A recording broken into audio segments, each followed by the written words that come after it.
Hello, everyone, and welcome back. I am your host, LaShanta, and this is The Road to an Effective Classroom Environment. And I'm so excited about our topic today. I've been excited about this entire series. So, again, if you are listening for the first time, please go back and listen to some previous episodes. And I'm going to actually talk briefly about certain ones as they tie in with our topic today. But we're going to talk about restorative practices, and I wanted to highlight one of the research-based evidence that is going on as far as how we can help our students in the classroom, how we can help our teachers to build those positive, healthy relationships. So I will be referencing information from the Schott Foundation for Public Education, and that's Schott spelled Schott. So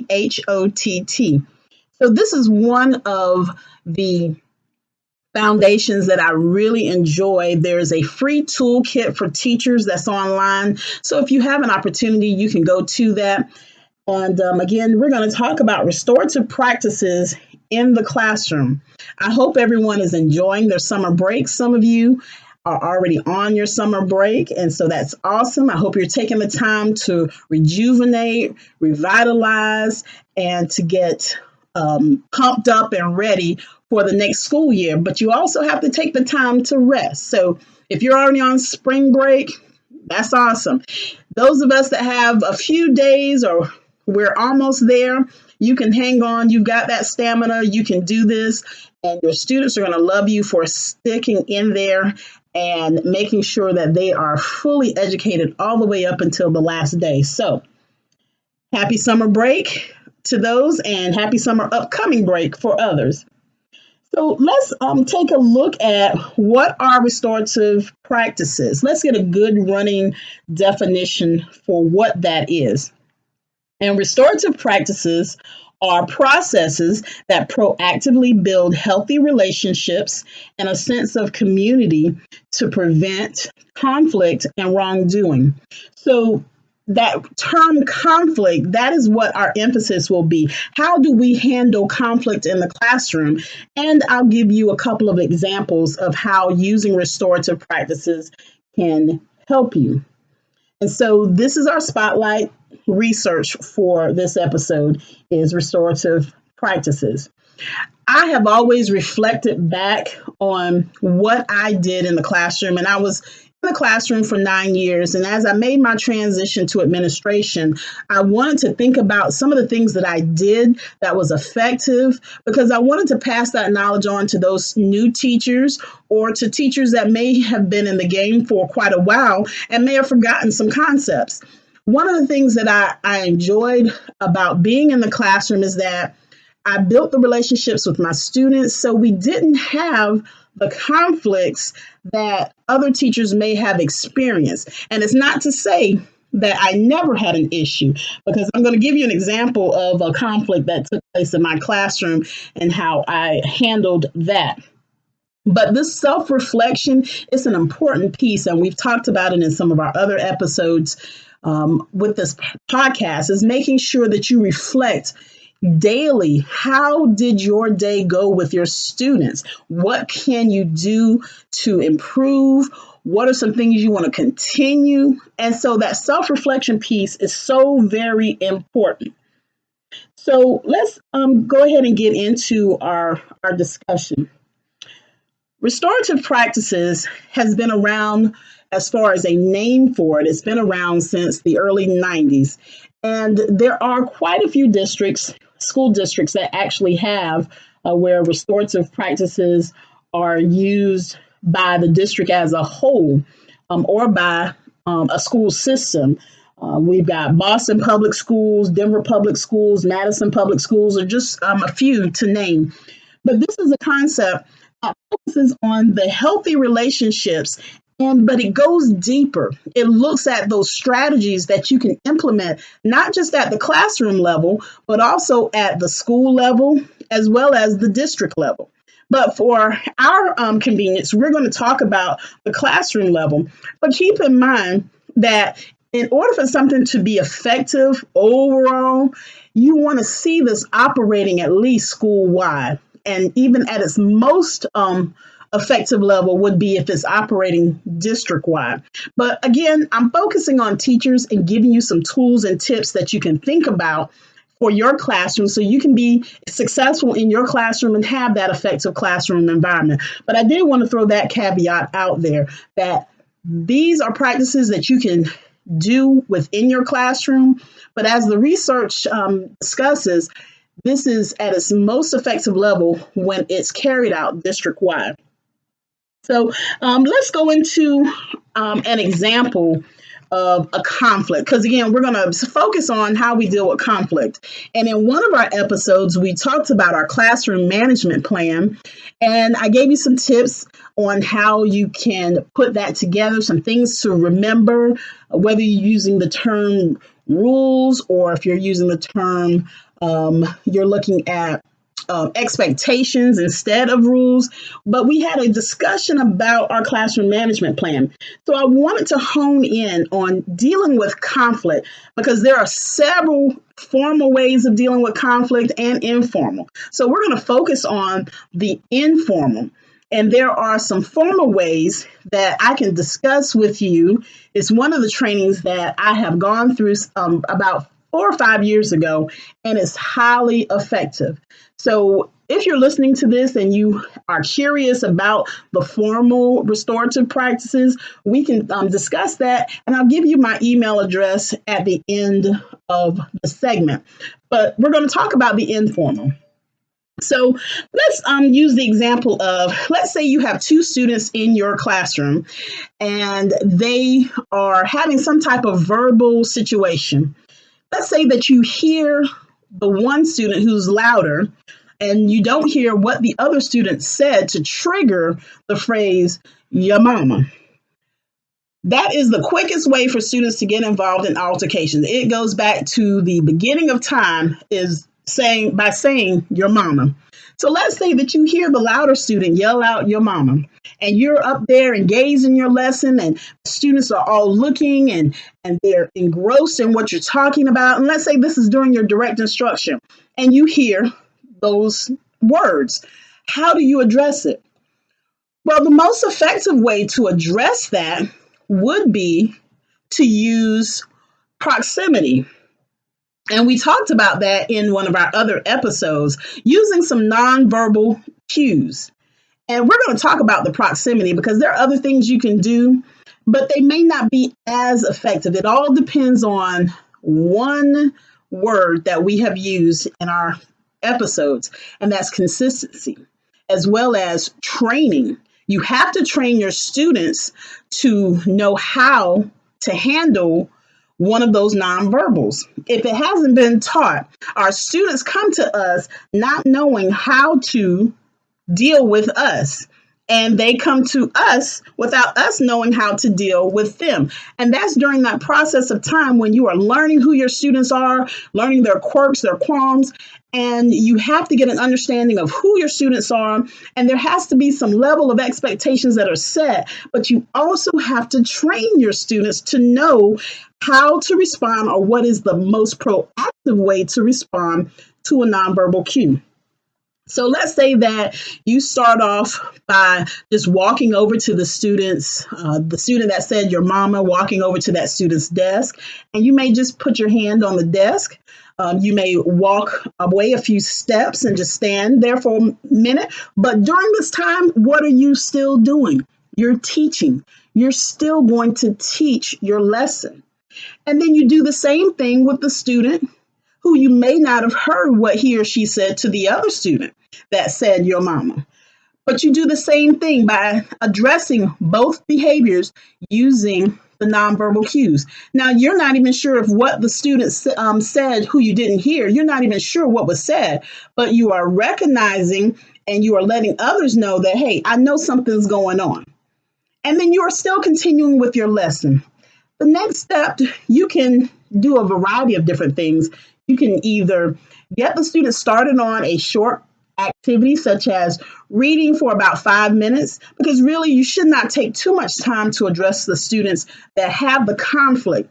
if you have trained your students in knowing what it means when you come and stand by the desk and you make that eye contact, then your instruction should be able to carry on.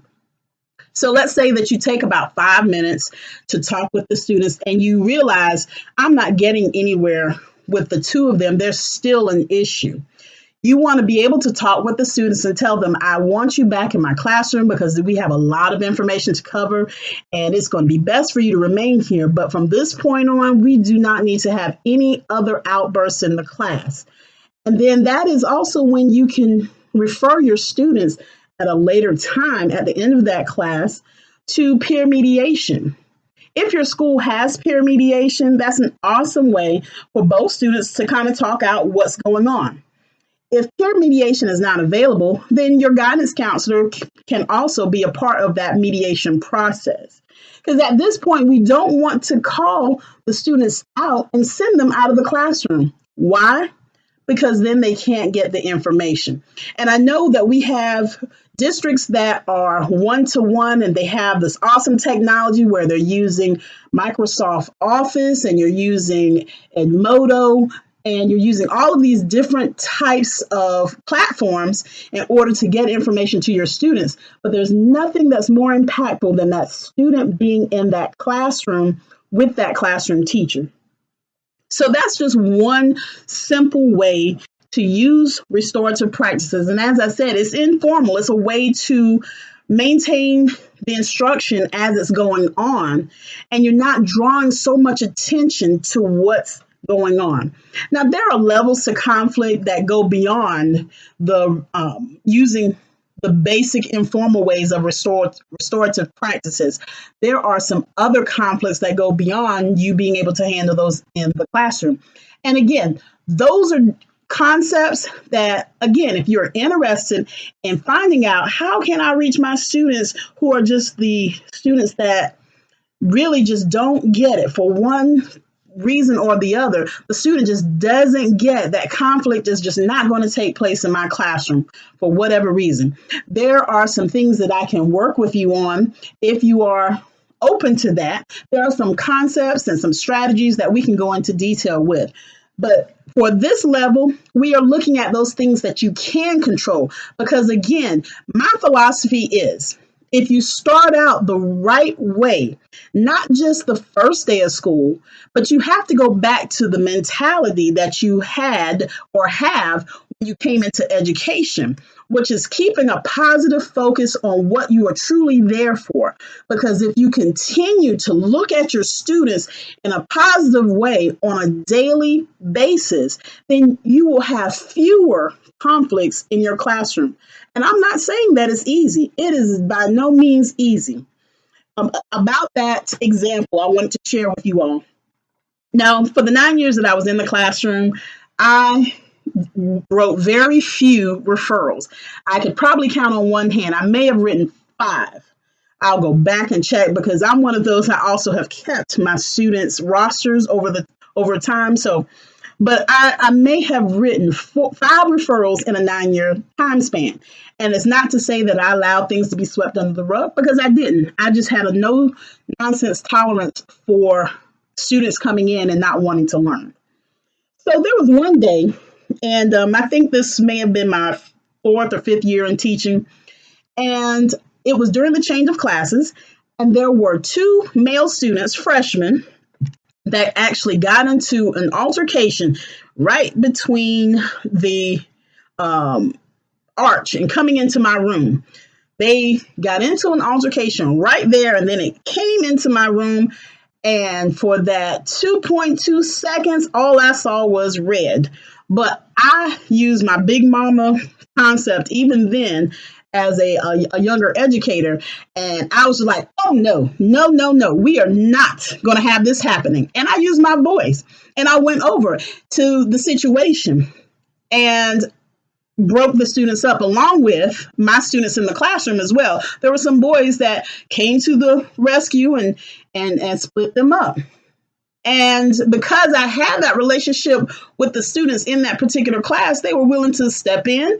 And then there were some that were friends with either both of them or one of them and didn't want to see anything happen because my students knew I was about the business of educating.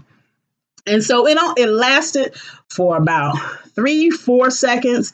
And then I called the administrator to come get the students. But I was so upset, so upset. And I just basically used my voice to try to get control of the situation. Now, you have to look at how your district handles conflicts, physical conflicts, because some teachers are advised not to intervene. Male teachers may be the ones that are expected to intervene. And then you may have those districts that say, no, just wait for the SRO or wait for an administrator and not to get involved. So you have to make sure you read over your district policy, your school's policy, and handling physical conflicts. But that was how I handle it. And coming back into the classroom, the students were asking me questions, and the Sarvis, are you upset? Are you okay? And I said, I'm good. I'm angry that they would do that in the room. And I had my little 2.2 mini vent session, and then we went on. But the students knew from that point, because we had the conflict, of how it was going to be dealt with in my classroom. And then that gave me an opportunity also to talk to them about peer mediation, because at our school, we actually had a peer mediation group that met with students. So I use that example because I wanted to share that with you and letting you know, even when you have the best rapport with your students, there are some outside situations that will get in the way of students staying on task or wanting to be focused, because their focus is on what's going on in the outside world, and it may come into your classroom. So I wanted to use that to show you that, hey, it can happen. It can happen to anyone. It can never happen. And there are those situations in which you just cannot see into the future and know whether or not it's going to happen. But what you can do is, as I said, focus on your relationship with your students and making sure your relationship is positive and healthy, and how you deal with students who have a conflict in your classroom. So we just talked about some informal ways of just making sure students are able to communicate how they're feeling, whether that's to you or whether that's to the other student in the peer mediation, and also to ask questions. You, as a classroom teacher, should be able to ask questions and reflect on, why is it happening? What brought us to this point? So having those open, honest conversations. So restorative practices looks at the 4 P's. You're looking at the person, how the person is feeling, how the person is responding, whether it's the teacher or the student, because we're talking about the classroom. Or your the second P, and looking at the place. How is your classroom set up? Is it conducive to learning? And we talked about that in one of our previous episodes. Looking also at the practices. What are some things that you have instilled in your classroom? What does your classroom management plan look like? Have you actually taught and trained your students to know how to act in your room? And then the last P is the plan. What is your plan for dealing with the conflict? Is it embedded in your management plan? Is there something in which you are reaching out to outside sources within your school to help with conflict? So I implore you to go back and listen to some of the episodes that we have gone through, but I also ask you to go through all of the episodes, because I feel like there's something that everyone can learn. I try to go back and listen to the things that we have talked about in our podcast, because it helps me to generate our next set of ideas. And so I was so excited about restorative practices, because this is one of those concepts that you don't always hear the term, but it's going on in our schools. It's going on in our districts, but you don't always hear the term itself. And if you're in one of those schools or districts that is using restorative practices at all levels, not just in the classroom, but in the community, at the school level, at the district level, if you are in one of those schools, then you are already halfway there. And that is awesome. But again, if you would like some more information about dealing with conflict that goes beyond the classroom, or it goes beyond you being able to handle that situation with just a conference or a conversation with students, you can always shoot me an email. My email address is Lashanta, that's LASHAWNTE, the number 6, at gmail.com. And so shoot me an email. Let me know, again, how you enjoy the podcast. And if you have any questions, because there are some things that I can assist you with and we can talk about as you are preparing for your next upcoming school year. And so I would like to thank everyone for being with me. And I look forward to our next set of episodes. And again, I'm so excited about some of the things that we have coming up. So this is Lashanta with The Road to an Effective Classroom Environment, and I am signing off. Have a good one and still be awesome.